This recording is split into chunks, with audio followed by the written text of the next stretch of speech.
Добро вечер на сите. Еве во уште едно книжевно кафе во на уште еден интересен книжевен муабет. Мило ми е што вечерва со мене е Анде Јанков, кој ни долета од Велес.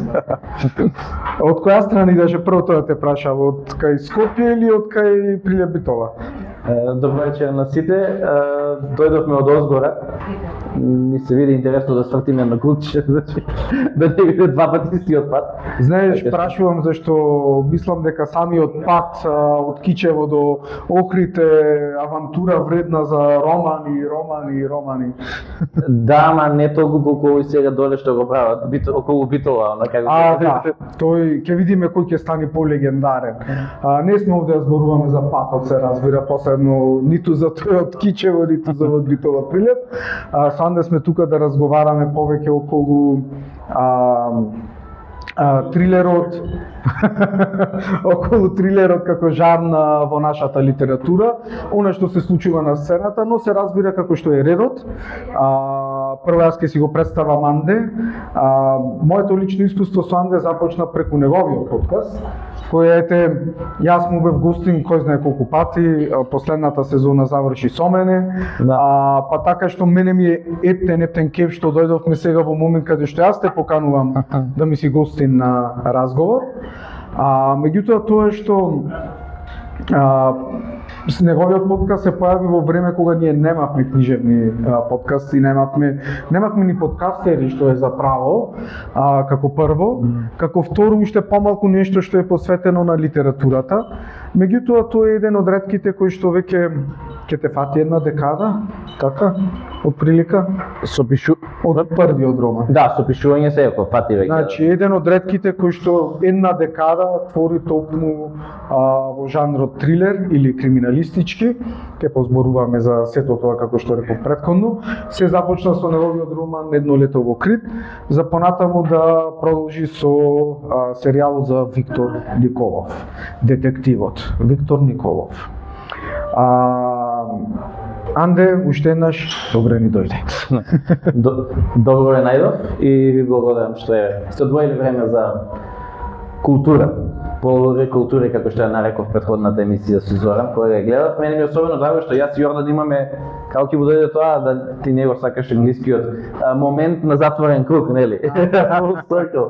Еве, и он самиот кажа дека тој беше еден од првите редовни следачи на мојот подкаст, книжевни разговори, и тогаш ми беше чудно кога ќе почнете со било каква емисија посветена на култура или во етер која што оди, не знаете што да очекувате, може никој нема да ве следи. Меѓутоа да, Јордан беше еден од првите со кои што и потоа се запознавме, нели, и видовме дека сме во голема мера истомисленици за добар дел од работите поврзани со литературата. Така. И затоа ми е драго што еве сега и јас ќе вратам услуга на некој начин или тој мене и ќе си поразговараме малку со неговата публика тука. Како што е редот, моето прво прашање ми е класично, ќе почнам со тоа. Натаму ќе избегнуваме клише прашања, тоа е две прашања во едно. Прво, кога ти се роди желбата за читање, затоа што знам дека читаш многу, и второ, кога ти се роди желбата за пишување, колку тие две беа поврзани едно со друго?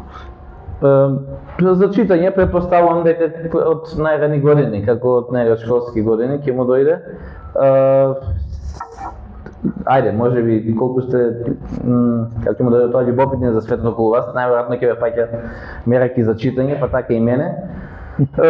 Сега пишувањето, не можам да кажам дека некоја си желба имаше урастање, нели, за ќе пишувам или било што. Ајде, дневници можеби сме пишувале како детишта сите. Имам некои обиди за научно-фантастични раскази во текот на годините на оформување, што никој не го примети тоа дека кој знае што е и така не можем да си ги најдам дома, не се ни зачувани никаде, за разлика од Зокија.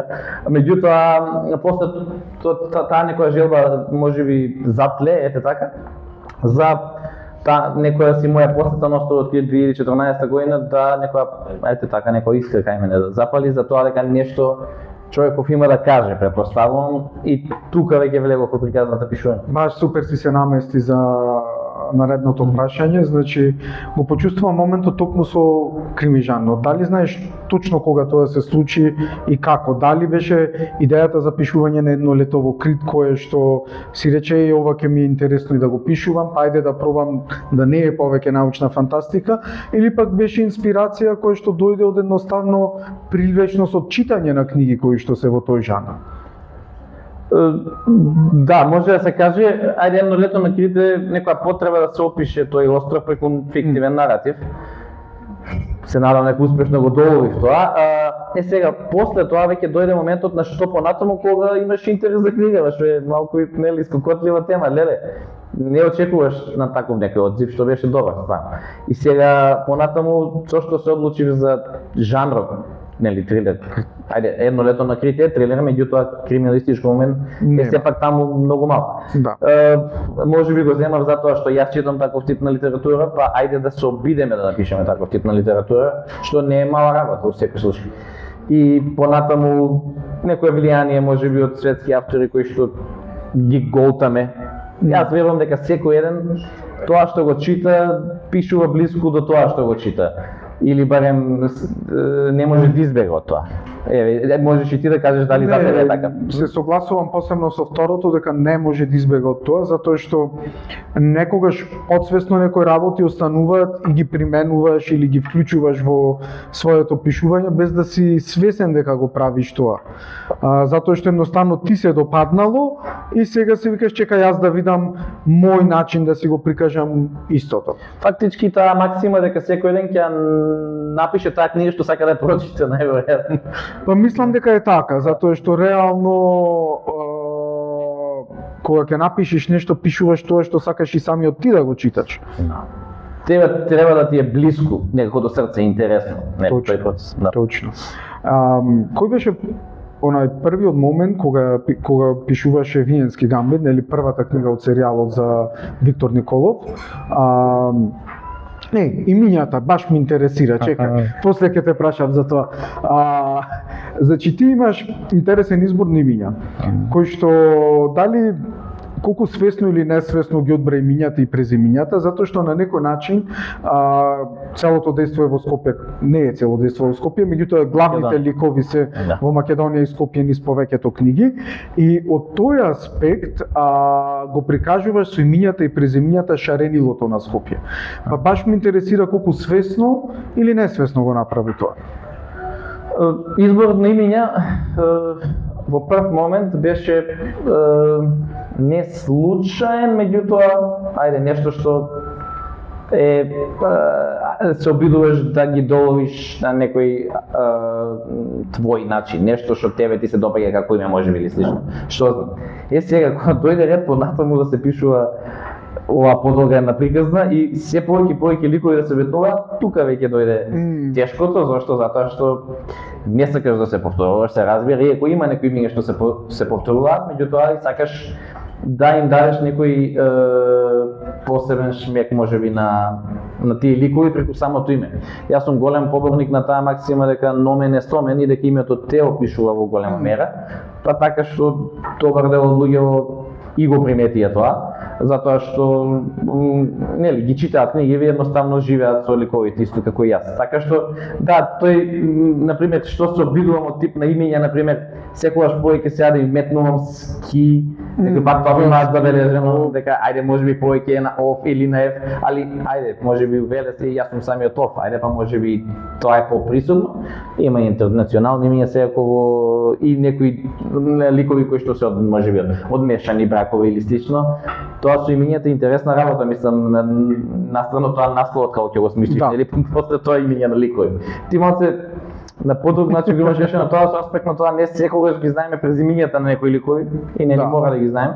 Меѓутоа од тој аспект си, ајде да речеме, можеби не си ставил толку товар на себе си. Па еве и во книгава моментално што ја пишувам истото, немам презимиња на сите ликови, некои ликови се тука се само со име, затоа што немаат време да ни се представат со презиме, едноставно ним давам простор да се представат со презиме, ми го прават животот многу поедноставен како писател. Па да, веќе кога некои автори може да си дозволат воопшто да не опишуваат одредени ликови кои што се па и ликови кои што се среќаваат во, не знам, во десетина дузина книги и Точно. што па сега со имињата некој да се замара, тоа е дискреција на автор. Сега сакам да верувам дека колку повеќе детали за нешто ставиш, па можеби тоа поблиску го прави за човек, ама и не мора така да биде. Ќе ти кажам од друга причина зашто не мора така да биде. Од неодамна се појави една книга на македонскиот пазар со инспектор кој што се вика Виктор Николов. И не ми се веруваше, не ти го спомнав тоа сад дека седевме, не знам дали знаеш. Тоа што ми спомна.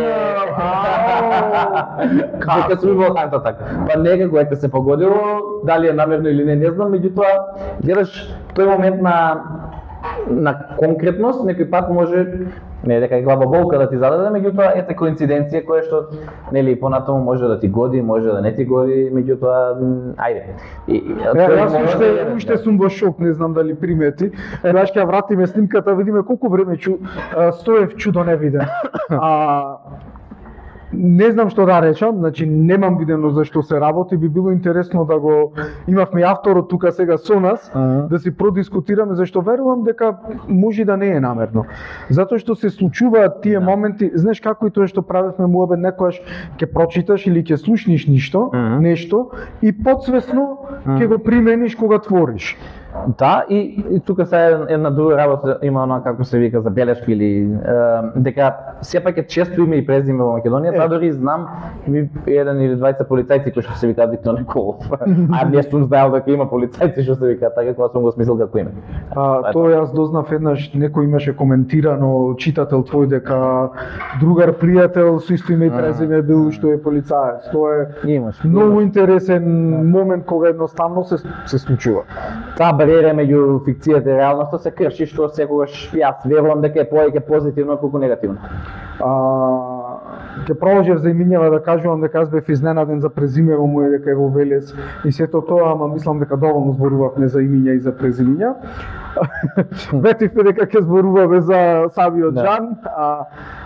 Тоа што сакав пред овој муабет да го почнаме, самото пишување на првата книга.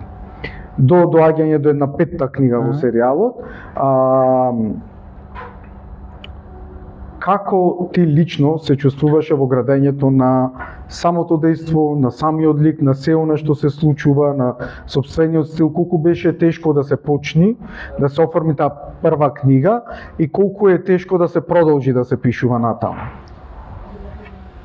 Да, интересна дихотомија. Првата книга кога ја пишуваш, не знаеш што да очекуваш. Не е дека би беше замислен како серијал у старт. Откако ја напишав како таква и ете успеав да ја завршам и да биде прилично добро прифатена, нели? Едноставно реков ајде сега да се обидеме понатаму, си ставаш некој предизвик повеќе. Сега серијал не можеше да биде серијал тоа да го пишувам, зошто ме привлече, можеби од некоја идеја да видиме како можеме ликови да развиваме со тек на време. Пошто е верувам тешка работа, не е едноставно. Треба да не се повторуваш на некој начин или пак ако се повторуваш тоа да го правиш намерно, со некоја си намера едноставно, затоа што не сакаме како ќе му дојде хаос во нашите животи, не го знае тоа секој, меѓутоа подсвесно да, секогаш сакаме некој смислен редослед. Сега јас имам некој смислен редослед на овој серијал на книги, едноставно можеби не ми е толку тешко ликовите да ги развивам понатаму, откако веќе ајде малце сум се изострил во тоа, сепак со 5 книги, колку што сега е предизвик да се замисли некоја нова приказна засебна и сега како ти ликови во таа приказна би се вклопили. Јасно. Мислам дека Виктор Николов посебно во последната книга гледаме веќе некои промени кај него кои што на некој начин и наговестуваат и како ќе се движи понатаму неговиот лик и верувам дека барем од тој аспект би требало да ти е полесно со наредната книга, барем од аспект на Виктор, не од аспект и на другите ликови, затоа што како што и самиот кажа и ако имаш сега идејата треба да ги вметниме самите ликови во тоа. Ова прашање ќе ти го поставам затоа што тој што ги читал твоите книги знае дека има порака. Иако кога кажувам дека имаат една поинаква длабока порака, истовремено постои критика на општеството, на одредени ситуации, Како ти доаѓа да ги вметниш сите тие работи, посебно почнувајќи од втората книга навака, затоа што сепак Виенски гамбит не се случува во Македонија, но како што го префрлаш дејството во Македонија, веќе ги имаме тие моменти. Колку според тебе такво нешто е клучно за еден крими трилер? Во смисла клучно и од аспект на да се даде тежина, клучно и од аспект да се привлече внимание кај читателите. Да, баш прашање на место бе. Според мене, види, неодамна читав една книга од странски автор кој што само ми потврди што веќе го знам, дека приказни како приказни се оформувани околу некаква лекција уште од самото постоење на приказните како такви. И сега ако оваа литература која што јас и ти ја пишуваме, можеби во некој си, како ќе му дојде, колоквијални рамки или ако ги вметнеме предрасудите, важи за лесна, комерцијална, која што можеби нема длабочина, јас обидувам тука таа предрасуда да ја побијам. И па можеби тоа е прво нешто од кое што секоја моја наредна книга трга, која порека сега сакаме да ја пуштиме. Ајде, тука можеби малце тоа е дискреција на авторот избор, дали он сака таа порека да биде експлицитна или не. Не мора, не се поставуваат сите така како јас тоа што го правам. Нели, меѓутоа жанрот само е средство за да се дојде до тоа некој си мое размислување, нели, размислување на авторот кој што сака да го пренесе на читателите. Да, до самата порака. Кои би биле, еве, кажавме дека долго време пишуваш, кој е оној основен предизвик како трилер автор со кој што се соочуваше кога почна и колку таквите предизвици се изменија во оваа една декада? Се изменија, бога ми, не е мало време, да, кога почнав да пишувам, на прстите на една рака се броја такви некои дела и без да се заинтересира човек. Точно е тоа, верувам дека немаше повеќе од 10 дела, можеби, тргнувајќи од тие дела на Димко Тасевски, Дита Си. Јас само едно знаев од пред 2020 и пред твоето, знаев само едно дело што е апсолутно од крими трилер. Домашни автори, да. Да, за од домашни автори. Да. Сега веќе ги има многу повеќе, само до тоа кога што таа продукција си заживеа од моја страна и твоја страна и од страна на други наши колеги, што ми е посебно драго, затоа што е бутка на македонската книжевност таму каде што треба да оди, да ги следи некои модерни европски и светски текови. Сега е некој си предизвик повеќе затоа што не си сам, така? И сега едноставно не само што се трудиш да задржиш ниво туку и да видиш и самите колеги во жанрот, нели, во браншата, што е тоа што тие воведуваат како новина во нашата проза. И еве, ние сме тука се подржуваме едни со други, можеби самото наше присуство тука е доказ за тоа дека сме свесни за тоа што се случува во нашата граѓаност, а и од друга страна и конструктивно се поставуваме на самата таа работа. Што е она што според тебе го прави еден крими трилер добар? Кои елементи треба да ги има? Кои се неизбежни елементи? Ајде, има многу, меѓутоа кои се неизбежни елементи? Па сега го треба, веќе кога збориме за жанрот, дека мораме, кога го пишуваме, нели, како таков, да ги тие жанровски тропи на жанрот да бидат исполнети. Кога се работи за крими и трилерот, во крими барем мора да има убиство на почетокот. Ја барем така го доживувам тоа. Никој не сака да следи приказна за тоа некој ако некој маче киднапирал или слично, знаете. Нема ми даваш идеи. Да. Нели, шега настрана? Не, шега настрана, да, ама кој крими трилер веќе мора да има такво нешто. Така некое убиство, да. Ако е трилер, чист трилер. Ако е трилер и не мора, може, апсолутно. Напирање слично како што тоа е во Крит, или во едно Крит. Та дори, ајде, ми даваш идеи сега, можеби ќе почнам сега некоја од наредниве книги да нема убиство на почетокот. Па и најверојатно така и ќе испадне, да. Некој од тие понатаму, да, не ова сега што ја пишувам. Меѓутоа, пак е тоа некој играње со жанровските тропи, знаеш, да што му дава некоја, како ќе му дојде поинаква димензија на жанрот, зашто? Затоа што тоа го прават и светски автори. Ајде, ако сакаш во Кобаяши Маруо, например, имаш таму некој на 2/3 од крајот на книгата каде што завршува, што во 90% од случаите за една таква приказна тука би требало да завршила, а имаш уште 70 кусур страни натаму, не е завршена приказна. Тие се тие некои цаги кои што верувам дека и ти пробуваш да ги метнеш. Ајде, играње со форма секако може би му дава по голема димензија на жанрот. Фактички треба да си одбереш ти тоа што го спомна еднаш. Која форма за оваа приказна е најсоодветна? Најсоодветна, да. Па мислам дека, како што кажа, секогаш она што треба да се не мора очекување од крај да биде секогаш фаќање на убиецот или спасување на тој што е киднапиран, туку едноставно, значи како што животот продолжува понатаму, приказната може да продолжи уште малку понатаму и тоа е тоа што ги прави ликовите интересни и сметам дека читателите на тој начин можат да се поврзат со ликовите и со нетрпение да очекуваат да видат каде ликовите ќе бидат во наредниот дел од книгата. Тоа е предноста на пишувањето серијали, нели? И мене ми е драго што и ти нели се надоврза тука и ти немаш еден или два ги имаш што ги тераш. Така што ајде, предизвик е за нас како автори, меѓутоа е нешто позитивно за читателите, бидејќи пак ќе кажам, се поврзуваат за ликови. Види, кај тебе барем се истите ликови, јас знаеш дека не сакам да пишувам серијали, испадна спонтано. Се повери со Зоки два пати па ја ти смуват. Ама тоа е, знаеш како 20 имате серијали, неизбежен. Јас на пример реков Наследство серијалот, знаев дека ќе е серијал, 3 дела и толку. И јас тука го немам проблемот на ликовите каде си и каде ќе бидат, затоа што секоја книга ја кажува приказната на одреден главен лик од секоја книга. Да. Меѓутоа јас имав проблемот со приказната, односно како сето тоа е поврзано и кои детали ќе се направат, така што мене ми беше од тој аспект поедноставно затоа што во самата приказна ја знам каде ми се и каде ми завршуваат ликовите. Да. Што кај тебе во случајот, бидејќи е отворен серијал, не знаеш, како што рече ти мора да размислиш каде што понатаму со ликовите. Да. Значи дејството после треба да ги следи. Добро рече, имаме порака, имаме дејство и потоа гледаме каде би биле ликовите. Да. Да. Си запишав прашање за да не заборавам. Дали имаш одредена формула кога ги пишуваш романите? Секој ги има прочитано, може да си го претпостави одговорот. Меѓутоа вака да те прашам. Речи корен од 3 на формула.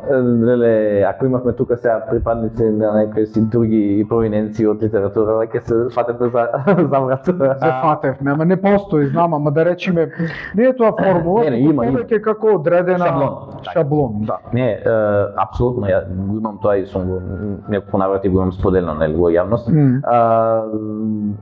Ајде вака, значи секоја една книга, некоја приказна, ако се врти околу приказна, околу порака, како кажеме тоа претходно, тогаш мора да имаш ти некој си, како ќе му дојде некоја си пилот точка таму во средината на приказната, што е таа порака ја за прв пат ја начнува или како ќе му дојде.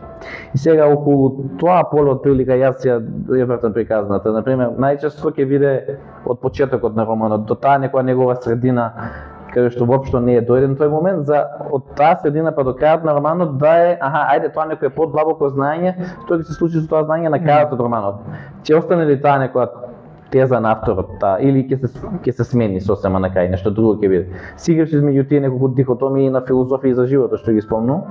Мислам дека тоа е нешто што и дава некоја си структура на било која една приказна и таа дори сега кога ќе читам некои, таа дори можеби твоите ќе ги препорачитам или некои други дела кои што доаѓаат од домашни автори, ќе се да видам дали сите ни приказни пивотираат околу таа некоја си средишна точка.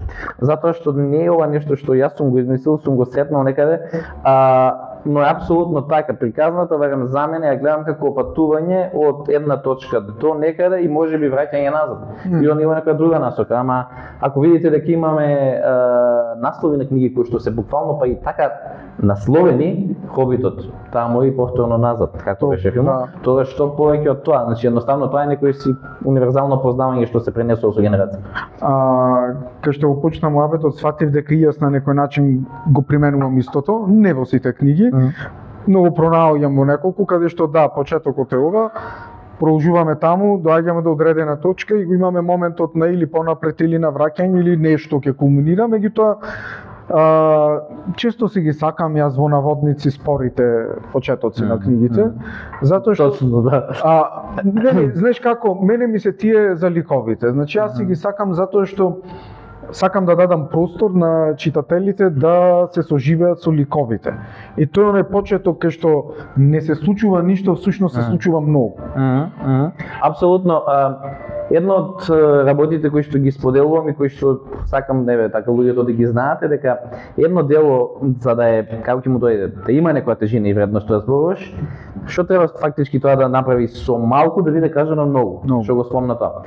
Тој дел на почеток на дејството е апсолутно сум согласен со тоа. Сад не ми иде некој септем вртење круг. Меѓутоа, да, затоа што дишат ликовите, ќе ти кажам еден типичен пример на неодамнешно остварување во жанрот кој што го направи. Тоа е буквално Синерс филмот. Значи тоа е запет го имаш некаде на средина од филмот како ќе му дојде. Ама па тоа му дава тежина и затоа добива такви критики. Е, например, нешто што во следнава книга се обидов до тој начин да дојде е сцепнувањето на главниот лик на серијалот Носечки да е што е можно таму подалеку, што не секогаш е така. Например, во моментот море го среќаваме во првото поглавје уште. Значи, си играш со тоа, даваш простор на приказната да диши, на ликовите да дишат. Добро, тоа се зависи веќе во која фаза на животот на одредени ликови се наоѓаат. Да. Кој го има гледано Синерс ме интересира да прашам. Весна може. Не, јас сам го гледам.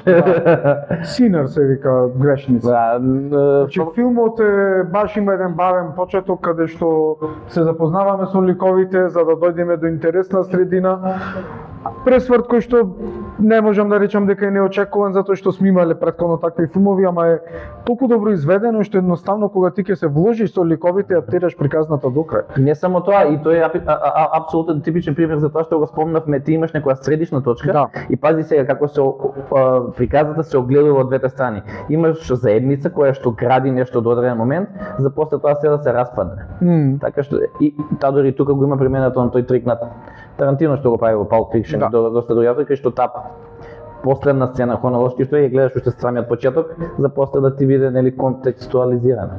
Врти слуши пак свртивме на филмови, значи со одредени соговорници неизбежно е да се спомнат и филмови, меѓутоа тоа е сепак е скринплей, значи прво не напишано на хартија. За сценарио, точно. Напишано е прво на хартија за потоа да биде реализирано и филмувано.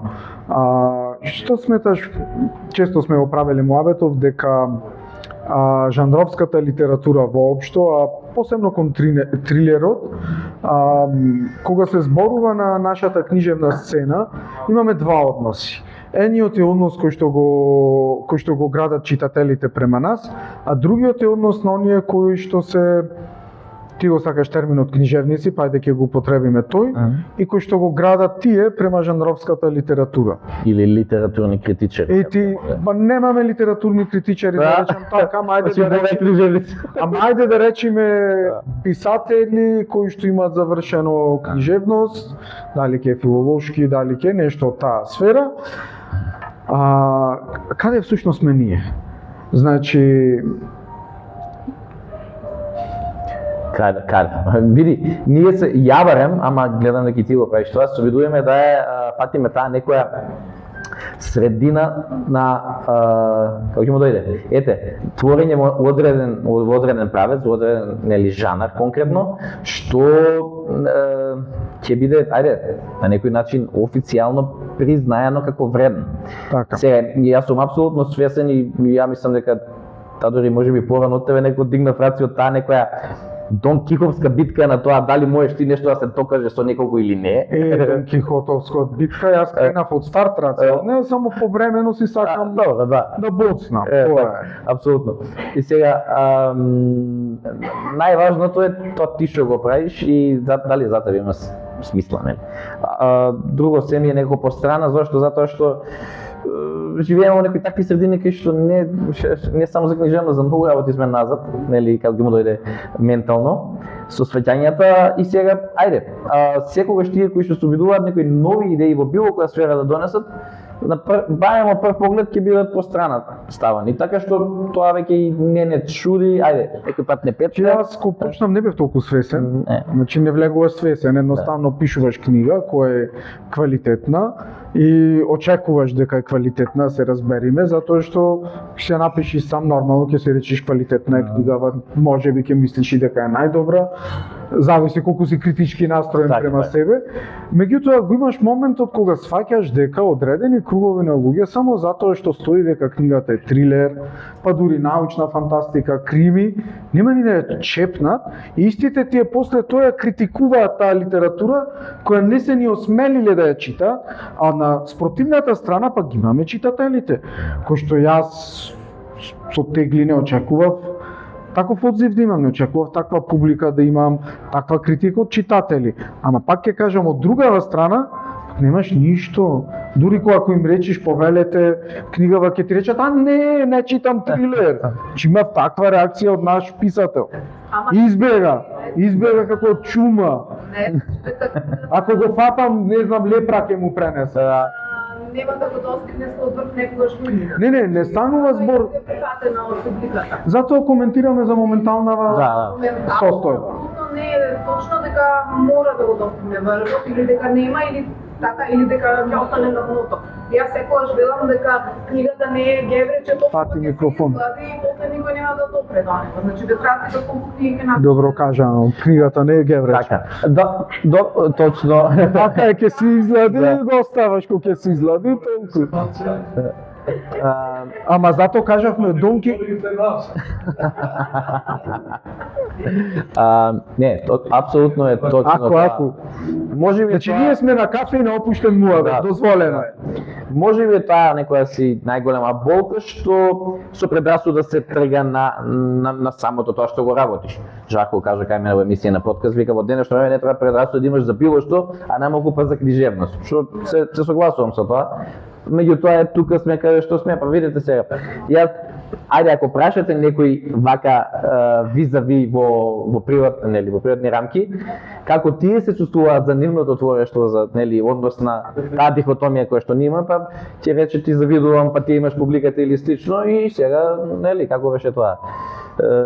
Не може се да имаш. Секогаш ќе фали нешто, тој недостаток во животот. Не, мене ми е едноставно ми беше интересен тој момент, ми беше нов, затоа што тој момент го имам еднаш доживеано во животот кога се вработив како асистент, кај што влегуваш со некој елан, си имаш одредени очекувања од луѓе кои што се име, презиме, нешто во сферата, за потоа да сфатиш дека нивниот однос према ова што ти стварно сакаш да го работиш е, не знам како го наречам.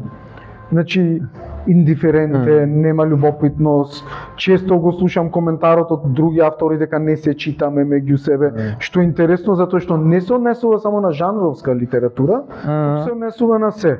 Во тој контекст, доаѓа и моето наредно прашање и ме интересира твојот став на тоа. Неодамна, се роман на годината кој што го доделува Славко Јаневски фондацијата. Ние, да речам, колку 3 престижни награди имаме, значи една од тие 3 престижни награди за роман. Меѓутоа организаторот Звездан Ѓоргиевски во интервју изјави дека жанровската литература не треба да се надева на награда. Да, значи не се коментираше во самиот него, не стана збор дали жанрот е квалитетен, но директно се кажува дека жанрот не може да се мери со белетристиката, тоа што кај нас го нарекува. Од аспект на очекување дека би добил некоја награда или не. Да, тој самиот кажа, не вика дека не е квалитетен, ама не заслужува награда ако има белетристика. Да, и ајде сега за волја на истината и ќе се навратиме на филмов што го спомнавме претходно. Неодамни награди. Може зашто скарите што се случи. Не е тоа само кај нас, така и он се повикува на тоа, он само да го кажа тоа сега да не губиме. Значи тој се повика на останатите награди на светско ниво. Ете така. И сега не е баш така дека не добива или било што, меѓутоа факт е дека се створило некој си такво мнение дека кога се користи жанр, било без разлика кој жанр се користи, дека тоа на некој начин ја намалува вредноста на напишаното дело. ете во тие некои си кругови такви и кога ќе тргнеш земеш Нобелова награда, Букер и слично, во голема мера ти се исполнуваат нели тие тврдења. Да, ама на пример Букер во 22 или 20 имаме дистописки роман кој што добил Букер награда. Ако Така. значи кај нас имаме долг период каде што Нема. Тоа значи во другите награди сепак има момент така. кога се вика да, ова е квалитетно без разлика дали или не е жанр. Да, и сега тука прашањето е колку знаеш како ја сега ќе се надоврзам на друга тема која што денеска се разговараше на социјални мрежи, а која што на некој начин е поврзана со кога имаш од едната страна книжевници или белетристи нели кои што творат по одредени своји шаблони кои што не можеш да ги врамиш како било кој жанр, нели? Ајде да речеме дека тоа никогаш не поминува толку добро помеѓу пошироките читателски кругови. И тоа сум го пишал во еден мој роман. И тоа е апсолутно така, нема што тука да се лажем. Освен ако не станува збор за етаблирано име со 20-30 години твое што за себе. Тоа па господинов на регионални простори, што знам некои други вака кои што така творат, а се така прифатени. Сега, ако е тоа така, тогаш едноставно нема бегање од тој момент дека можеби ние живееме во некој време кое што допава ваквите приказни ќе добијат на тежина доколку некои наши текови земат чекор со европските модерни или светски како што тоа се случува, па можеби главните награди нема додат кај такви луѓе, меѓутоа пак ќе бидат во некоја мера препознаени. Сега кај нас се уште за жал тоа не се случува, само тоа што го зборувавме пред да почнеме официјално. Зошто е тоа така? Па да не погодуваме, меѓутоа факт е дека ние пишуваме книжевност, јас и ти, меѓутоа јас и ти не сме книжевници. Треба да сме свесни за тоа. И добар дел од оваа најнова македонска современа жанровска продукција, сакаме да ја наречеме, се луѓе кои што исто така не се книжевници, има некои кои што се, меѓутоа претежно се надвор од жанрот.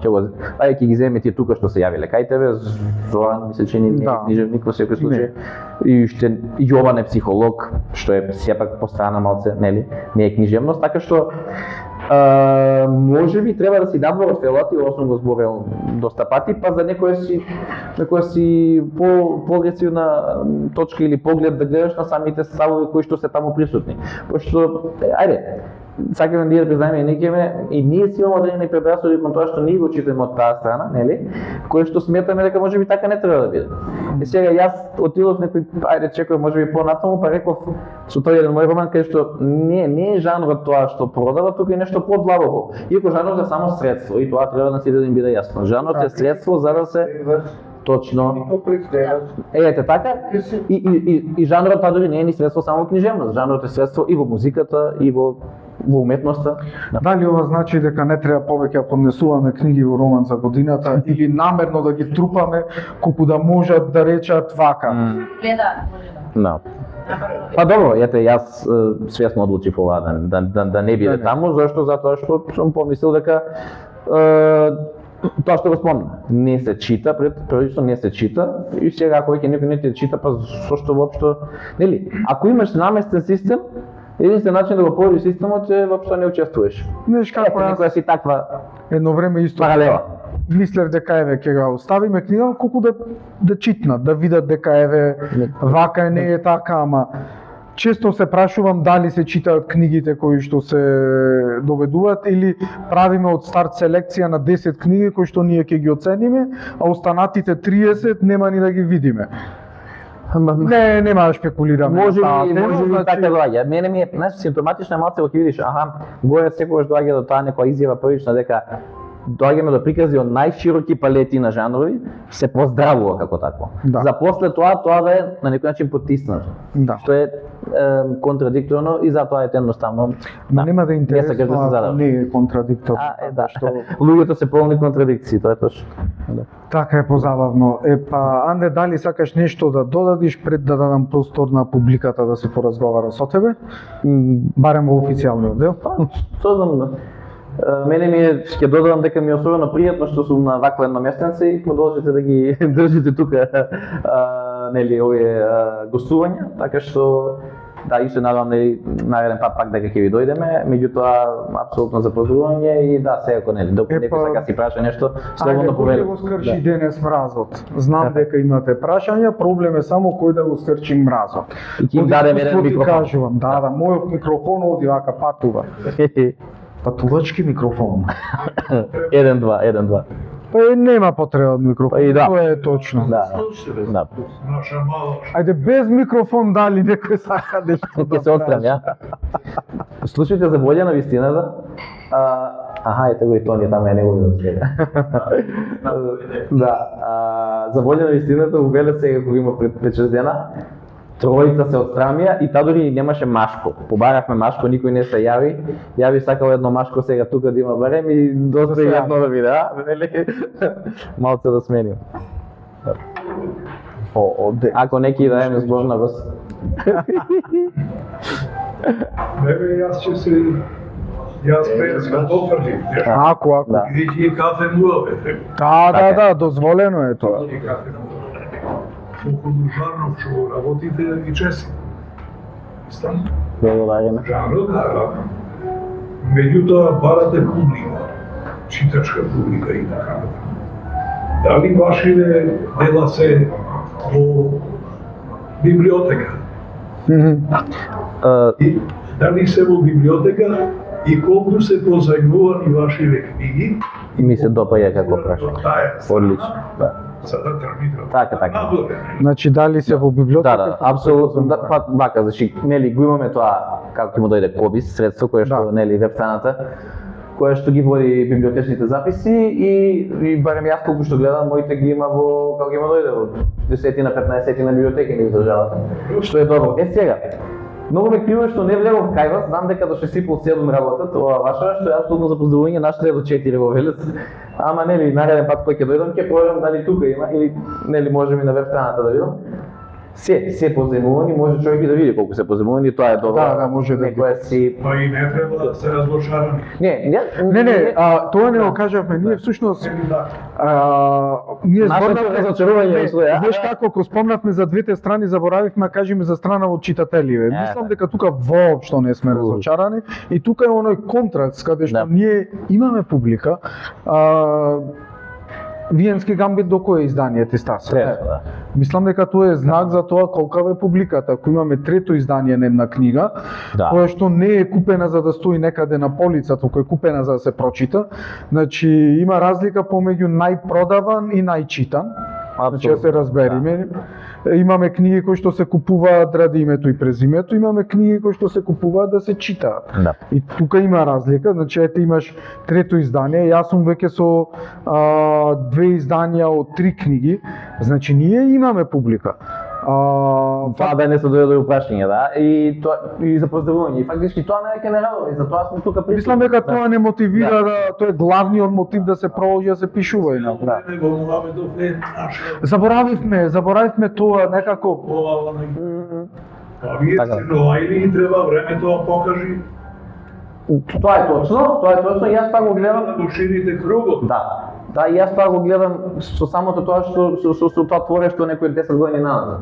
Знам како било кога прв пат извадив книгата Едно лето на Крит, таа нели промоција по домашниот град сега ќе биде нели за поздравување на сите им интересно. Што понатаму и како ќе му дојде за Едно лето на Крит, само еднаш си имам појавено во Струмица тогаш кога испадна. Што беше вау, едно просторче во Дом на култура со уште не една авторка беше. Крштоиздавачката куќа едноставно нели гледала неколку автори да донесе за можеби да си земат публика нели едниот и другиот. Затоа каде сме сега и дека можеш да се движиш низ градовите и па да очекуваш да ти дојдат толку луѓе без да те страда дека не си познат, што од тука го немаме таа двојба и сега едноставно таа некоја желба што имаме и можеби тоа да се задржи, да отиде некоја повисоко ниво, па фала Богу да тој да ти преводи нели понатаму. Тоа е сепак тоа што останува пред авторите. Значи ние не се предаваме, тоа беше нели дофрлувањето, значи не дека е борба, едноставно е твориш и Проблемот е што кога ќе твориш, некојаш не сакаш да се замараш со овие работи, за да можеш да твориш. А од друга страна пак кога ќе го завршиш производот, овие работи се важни. И имаш така една интересен пак контрадикторност. Да. Создаваме вредности. Така е. Добро, пак треба да сме свесни дека е мала книжевна средина, за жал Македонија, каде што ти дори и да не си сам издаваш, како дека сам издал, пак треба доста да трчаш, затоа што издавачката куќа си има покрај тебе уште 5-10 други автори кои што не може подеднакво да им посвети внимание. И тоа е тоа. Да. Така е. Похелети. Ајде, други некој храбра. Машко едно, браво. Машко, ајде. Сакаш микрофон, ајде. Ајде за да се снима и таму, на. Ајде, Да. супер. Да. Да се слушни. При почетокот на разговор спомнавте универзални правила кои се пренесуваат од генерација на генерација. Сега што го книги од западот од исторно различни категории дела и мене ме интересира карактеристично тука, сигурно повеќе си има читано наша литература, не сега немам доволно читано, кои се, ајде да речем, тие универзални правила, не правила сега. Што често се појавуваат. Да не го тепаш главниот лик на почеток. Се шегувам. Добро, пак е добра поврека даде. Види, можеш и да го тепаш ако не е серијал, фала Богу. Како ќе му дојдем? Да. Има, ако отвориш континуирано проза, нели зборувам, фала Богу дека зависно од тоа дали е кратка или е долга проза, ќе си има некои различни принципи кои што треба да се следат. Се уште не сум се пробал во таа кратка проза, иако така почнав на времето пред да бидам издаден. Сега за кога се работи за долгата проза и за романите како такви, краткиот и долгиот роман, фала Богу дека тие се тие некои работи кои што ги спомнавме, нели, врзување на приказната околу некоја лекција, некоја порака, ја барем така гледам на сето тоа. Таа некоја психијатричка структура што ја применувам во романите и во ваков еден серијал, можеби и за тоа и дојде до тој момент да се одлучам за таква некоја си подолга продукција од колку 8-9 книги. Што друго, после тоа можеби некои си веќе ако зборуваме за филозофија сега, бидејќи сепак филозофијата е тоа што се среднува во приказните исто така. Филозофија на која што сум налетал од Ерих Фром, Јунг можеби, и сите тие некои си неправди кои што сме ги посведочиле, па се обидуваш како дихотомија, некоја си, како ќе му дојде, моралност. Овој жанр кој што го третираме ние претежно третира правда, моралност и вистина. И сега, да, тука гледаш у тие полиња да твориш и преку такви едни теми и ликовите кои што се среќаваат во книгите да тестираш да тестираш човековата природа кај може дојде, затоа што верувајте ми, мачки и кучиња со вакви дилеми не се среќаваат. Да. Па се надевам дека ти одговориш на прашањето. Тоа е интересно, почнуваш со идеја, овај на оваа страна, овај на друга. И сега што ќе се случи кога ќе се случи. Точно, и во некои си, ајде можеби така некои најпривлечни дела ќе има и некоја средина, нели, која што ќе таа синтеза што ја кажувам ќе се јави. Апсолутно мора некои си две дихотомии да нудиш, тоа го е приметено и во книгите на Јордан. Едноставно преку ликовите ги тестираш тие светогледијата, да речем. Јас си сакам да имам и таа грей ерија, сива област. Па да. Толико што се ниваму нитаму. Така и ќе се надоврзам на тоа што го спомна, во моментот кога почнав на не дека не беше тоа во стартот, ама со секоја наредна книга се обидуваш да го фрлиш во некоја си таква сива зона кај што е некој знаеш попривлечен име на луѓето за читање. Да. Некој виката е мрачно, да, меѓутоа имав читател кој што рече не се безгрешни, но се секогаш човечни, од аспект на тоа дека кој е од нас безгрешен. Значи некоја си блиска замена за самите нас. Па не е интересно одма јасно да е се. Не е интересно ако јасно, точно. Апсолутно. Ама и нели пишувањето треба да го имитира животот, каде што ние никогаш не сме ниту совршено добри, ниту совршено лоши. Значи мора да имаме ликови кои што Добро е некојаш и да имаме некој кој што се во одредена крајност, само зависи од приказната. Да, и да му даеме како некоја си завршна црта на овој дел од разговорот. Интересното нешто за домашната продукција на проза е тоа што повеќето од луѓето што ги среќавам кои што користат жанр, ги применуваат овие принципи. Сиви ликови, никогаш тотално позитивни протагонисти или антагонисти, додека тоа во таа мера не го среќавам во таа како ќе биде белетристика или литературна фикција. Да. Многу помалку го има. Сега зошто е тоа така, не би сакал да навлегувам, меѓутоа апсолутно тоа го тврдам затоа што се трудам да читам наши дела и тоа е апсолутно така. Па значи можеби таа некоја си нова генерација на писатели обрнува внимание на тоа преку користењето на жанр. Значи ние немаме предрасуди, ние читаме се. Да. Ајде. Сакаш микрофонче? И конечно и женско. Да. Повелете. Да. Може. Добре, да се наволзам на претходното прашање, зборувате за изградба на ликови, за нивните карактерни особини. Јото го знам многу давна и знам тој како пишува и сум била и промотор на неговите книги. И секогаш кажува дека кога пишува една приказна, предно го истражува. Не интересира колку вие истражувате, кога ја создавате приказната, не само во однос на ликот, туку и во однос на состојбите кои се ги доживува ликот, ситуациите, крими, знам едно време Јото не учеше карате техники, некои такви... Ме тепаше Данко, по машинот. Значи, колку истражувате, колку треба пишувате приказната. Има баги истражување, кога човек ќе се посвети малце така по-сериозно како јас со овие книги, кој имаш главен лик што е полициски инспектор, не ти останува ништо друго, туку едноставно тука да мораш баги да истражуваш, затоа што нели ти работи ги опишуваш во книгите. Сега интересен... Да не ти се американски детективите, например. Апсолутно, да немаат... Бидејќи кај нас инспектори. Како ќе му дојде... Полициски инспектори се така се ословува. Се што се случува интересна работа, имам некои читатели кои што се и припадници на полициските сили, кои што случајно ги налетале на книги, не сме се ни знаеле претходно. И сега, од време на време ми праќаат како ќе му дојде кратки видеа од, нели, испукан куршум, проектил, слично. Луѓето ги интересира тоа, им се вишло интересно во овие книги и едноставно они на тој начин фактички референците испраќаат. Да, баш така и они имаат таков некој однос градат со тебе. Инаку дека треба да се истражува, треба, ајде за потребите на последна книга нешто од историјата на Загреб, историјата на проституцијата таму исто беше Тоа е за Мементо Мори. Да, Мементо Мори. Што друго? Така е тоа, човековата природа секако, не знам колку за тоа ни треба истражување, бидејќи сите сме луѓе. Меѓутоа за пошироко општество и некои теми што ги опфаќаш, да, сакаш да седнеш на интернет и сега да му се заблагодариме тука и на ChatGPT што така ревносно ни помага сега во истражувањето и тој процес на истражување ни помага многу да е така потесен, да. Али тие се некои работи на кои што треба да внимаваме, да. Така, бидејќи јас имам читано трите книги од Анде, и кажала, би одговорила јас.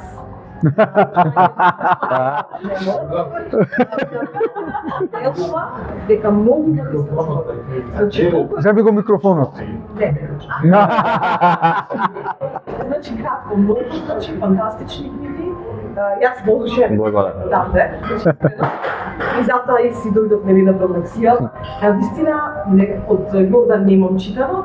Има време. Така прават обично, да. Да, во веле се не читаме. Меѓутоа, на вистина се фантастични.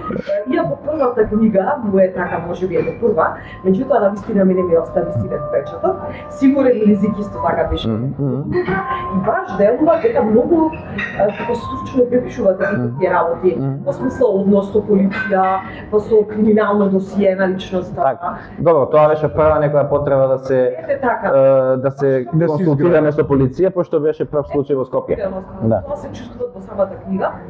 И последната Којаши, јас ја прочитав, така да се си купам и од дите. И таа вече беше стварно збркана. Последната книга јас ја читав, Којаши. Предпоследната. Беа дури повеќе работи, кои што беа, значи, опатени различни криминални работи. Не само една, Така. книга туку испреплетени, викат Да, што е вистина е моќ на пишување. Легла на вистина. Ќе се развиваме како луѓе така, да, најверојатно. Како автори се, А не е едноставно толку да ги измешкаш сите тие работи на крај, до последно да не знаеш кој е убиецот. Така. Кој е лошо? Мене ме фасцинира да речем. Само што не ги седнува Виктор Николов во една соба сите. Да. Нема можност. Ја спомна Агата Кристи, ќе ти не знам дали со тебе го зборновме, ама со некој го скажав пред некое време. Што е интересно кај Агата Кристи, сите сме почнале со незе и е, нели, мислам дека е убедливо можеби покрај, нели, како автор Конан Дойл, убедливо најдобра писателка на кримни литература. Меѓутоа, тајница на крајот од книгите е ретко кога тој што е виновник се обидува да побегне. Што, например, за времето кое се пишувани е најверојатно окей, како ќе му дојде. Што сега не е така, например, затоа што кој е тој што не сака да биде уловен за делата. Ајде, тука може да буткаме нека друга филозофија дека сите негативци или убици потребно сакаат да бидат фатени. Тоа мојот омилен автор Јунесбе исто го има спомнувано некои книги, некоја си психолошка потреба да бидеш казнет за собственото несовесно поведение, или како ќе му дојде. Меѓутоа, да, најверојатно во реалноста ќе бегаат и нели е тоа нешто кај ни ми фалело, па секогаш се обидуваш во книгите, ја барем нели тоа така да биде, нели како тебе што ти ја замислувам дека вистински човек би се однесувал во таков еден момент. Ќе се враќаме на првиот муабет, читате тоа што ви се допаѓа, другото си го прилагодувате, онака како што вам ви се допаѓа. Ја по Агата Кристи ја не го читам. Мора да се поправиш тука.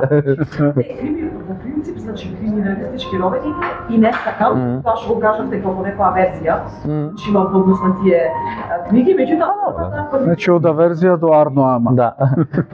и баш онака се супер. Да, и баш ми мило тоа што го спомнуваш. Па не мора секој да биде, да се разбере. Точно. Да. Не ни очекува. Да.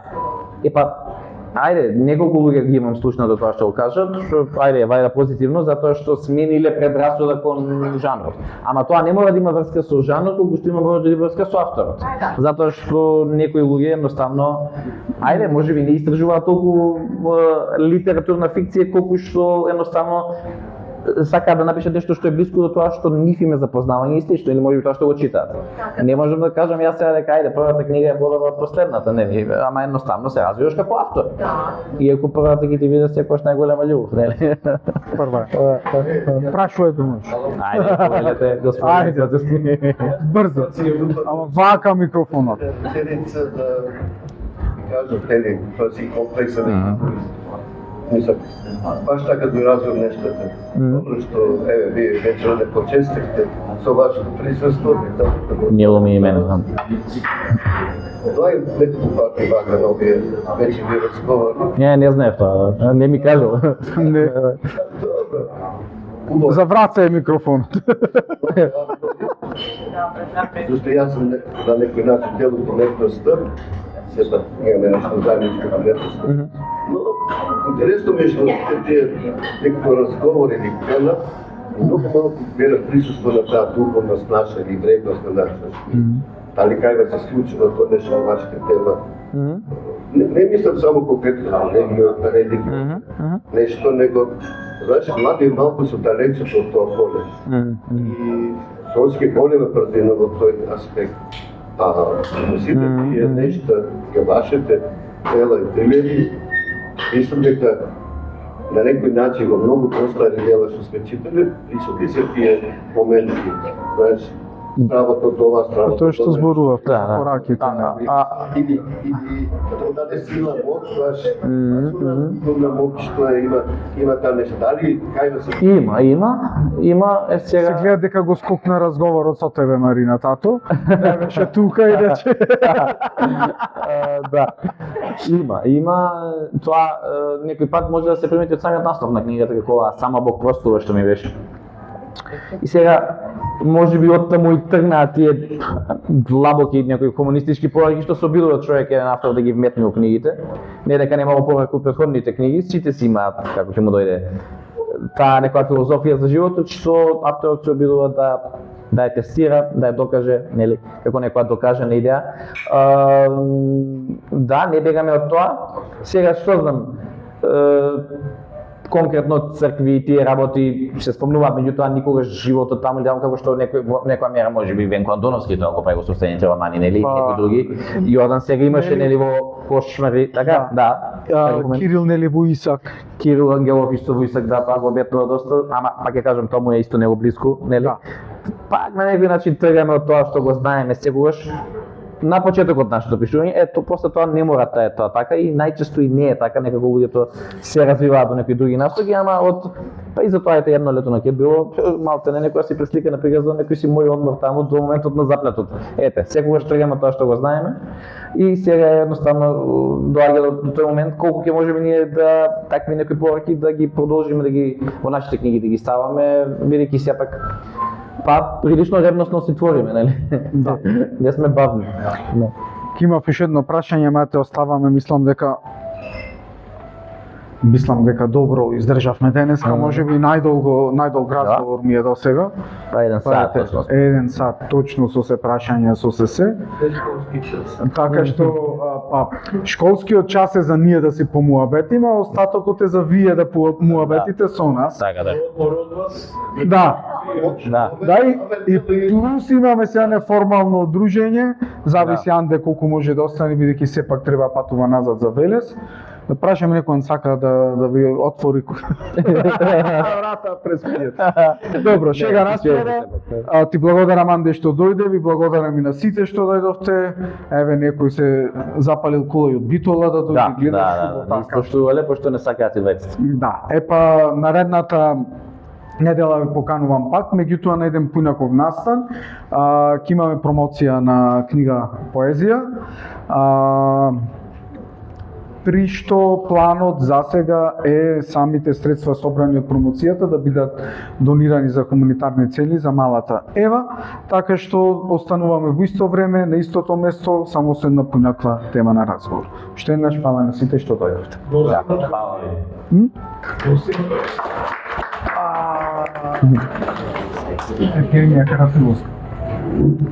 Емилија. Емилија. Знае дека ќе сгрешам.